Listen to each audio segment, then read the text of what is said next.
Bonjour à tous et bienvenue sur boursicoté.com pour cette nouvelle analyse technique du CAC 40 en point matinal avec une configuration qui valide une forme de stabilisation. On devait être vigilant quant à une éventuelle rupture ici de cette zone des 7335 points et on a vu qu'on est juste venu sur cette zone, donc pas de nouveaux points bas significatifs ici par rapport à cette précédente attaque et on remonte ici donc à proximité d'une zone que je vous indique depuis le début de la semaine, la zone des 7450 points.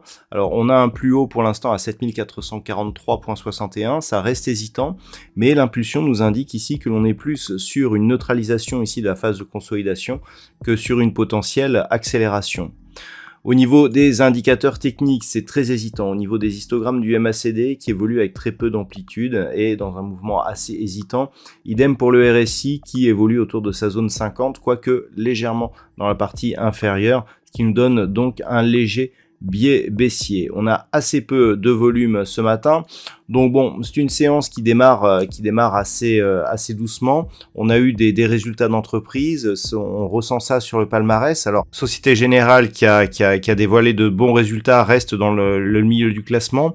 Au niveau des plus fortes hausses, nous avons Téléperformance et Crédit Agricole qui sont sur des hausses de 1,85%. Kering et Engie 1,65%, BNP Paribas, Hermès et Capgemini arrivent juste après, donc on a encore une bonne représentation du secteur bancaire. Au niveau des plus fortes baisses, on retrouve seulement 4 valeurs dans le rouge ce matin. Il s'agit d'Orange, moins 0,43, Saint-Gobain, moins 0,26, Eurofins Scientifique et Schneider Electric sur des pertes relativement faibles. Donc, bon, on le voit, le marché est plutôt orienté à la hausse, on a une belle homogénéité au niveau des valeurs, seulement 4 valeurs dans le rouge avec des pertes relativement faibles. Par rapport à cela, une hausse de 0,63% au moment de cette analyse, on est vraiment ici dans une dynamique qui est en train de changer. Alors, si on élargit un petit peu, on avait donc cette phase de hausse, cette phase de consolidation qui est revenue donc par deux fois chercher le retracement à 38,2% de Fibonacci, et puis on le voit ici sur cette phase de hausse, on s'attaque au retracement des 23,6. Au niveau de la moyenne mobile 20 exponentielle, dernière fois que nous avions eu ici une attaque, c'était sur cette phase, donc c'était lundi, c'était une journée fériée où on n'avait pas eu énormément de volume, on était rapidement revenu sous cette moyenne mobile.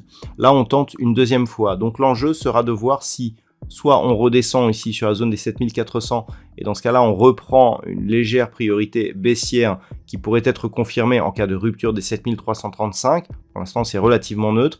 Soit on parvient ici à s'affranchir de la zone des 7450 points, revenir au contact de la bande de Bollinger supérieure et sortir de cette phase de consolidation qui serait entièrement validée en cas de rupture haussière ici des 7500 points. Entre les deux, c'est un petit peu neutre, et notamment entre 7380 et 7450, on aura du mal à définir désormais un directionnel prioritaire. Voilà donc ce que l'on peut dire sur cette configuration d'un point de vue technique.